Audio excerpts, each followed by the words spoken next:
ఆ కల్కి, జాంబీరెడ్డి వంటి వైవిధ్యభరిత చిత్రాలతో గుర్తింపు పొందిన దర్శకుడు ప్రశాంత్ వర్మ హనుమాన్ చిత్రంతో దేశవ్యాప్తంగా ప్రశంసలు అందుకున్నారు. బాక్సాఫీస్ వద్ద అద్భుత విజయాన్ని నమోదు చేసిన ఈ చిత్రం ఆయనకు అసాధారణ స్థాయిలో కీర్తిని తెచ్చిపెట్టింది. అయితే హనుమాన్ వంటి భారీ విజయం తర్వాత ఏ దర్శకుడైనా వెంటనే తన కొత్త ప్రాజెక్టును ప్రకటించి షూటింగ్ను చకచకా మొదలు పెడతారు. కానీ ప్రశాంత్ వర్మ విషయంలో అది జరగలేదు. సినిమా విడుదలై 2 ఏళ్లు గడుస్తున్నా ఆయన నుంచి కొత్త సినిమాకు సంబంధించిన అధికారిక ప్రకటన రాలేదు. ఇక్కడే అసలు సమస్య మొదలైంది. సినీ వర్గాల నుంచి వినిపిస్తున్న గుసగుసల ప్రకారం ప్రశాంత్ వర్మ ఇప్పటికే చాలా సినిమాలకు అడ్వాన్సులు తీసుకున్నారట. కానీ ఆ ప్రాజెక్టులను మొదలు పెట్టడంలో జాప్యం చేస్తున్నారనే ఆరోపణలు ఉన్నాయి.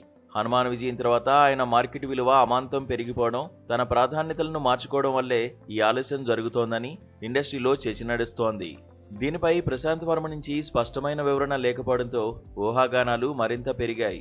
దీనికి తోడు తాజాగా హనుమాన్ నిర్మాత నిరంజన్ రెడ్డి చేసిన 2 భారీ ఆరోపణలు ఈ వివాదాన్ని కోర్టు మెట్ల వరకు తీసుకువెళ్లేలా ఉన్నాయి.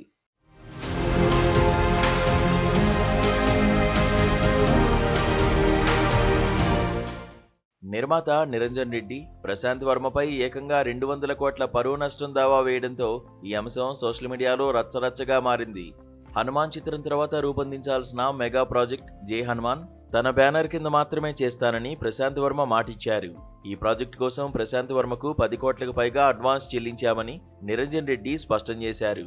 కానీ ప్రశాంత్ వర్మ ఇప్పుడు మాట తప్పి వేరే నిర్మాణ సంస్థలతో సినిమా చేసేందుకు మొగ్గు చూపుతున్నారని, దీంతో తమకు భారీ నష్టం వాటిల్లిందని ఆయన వాదించారు. దీనికి తోడు మరొక నిర్మాత వద్ద ఉన్న ఆక్టోపస్ అనే సినిమాను బలవంతంగా తనతో కొనిపించేలా ప్రశాంత్ వర్మ ఒత్తిడి తెచ్చారని నిరంజన్ రెడ్డి ఆరోపించారు. ప్రశాంత్ వర్మ ఒత్తిడి మేరకు ఆ సినిమాను కొనుగోలు చేయడానికి భారీ మొత్తంలో డబ్బు పెట్టుబడి పెట్టాల్సి వచ్చిందని, అయితే ఆ తర్వాత ప్రశాంత్ వర్మ ఆ ప్రాజెక్టు విషయంలో వెనక్కి తగ్గారని పేర్కొన్నారు. ఈ 2 భారీ ప్రాజెక్టుల వల్ల తనకు 200 కోట్ల మేర నష్టం వాటిల్లిందని నిరంజన్ రెడ్డి ఆరోపించారు.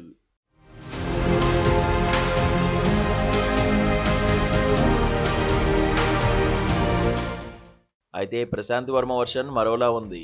నిరంజన్ రెడ్డి చెబుతున్న ఆ 10 కోట్లు అడ్వాన్స్ కాదని, అది హనుమాన్ సినిమాకు సంబంధించిన తన రెమ్యునరేషన్లో భాగం మాత్రమే అని ప్రశాంత్ వర్మ క్లారిటీ ఇచ్చారు.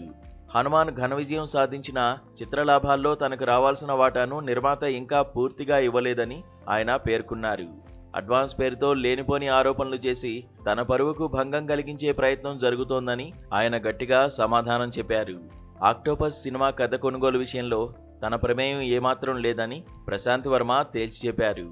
ఆ సినిమా ప్రాజెక్ట్ అనేది నిరంజన్ రెడ్డికి, ఆ సినిమాకు సంబంధించిన నిర్మాతకు మాత్రమే చెందిందని, దానికి తనకు ఎలాంటి సంబంధం లేదని ఆయన స్పష్టమైన ప్రకటనిచ్చారు. 2 కీలకమైన ఆరోపణల నేపథ్యంలో ప్రశాంత్ వర్మ తన తదుపరి సినిమాను మొదలు పెట్టకుండా ఆలస్యం చేయడంపై ఇండస్ట్రీ వర్గాలు ఆందోళన వ్యక్తం చేస్తున్నాయి.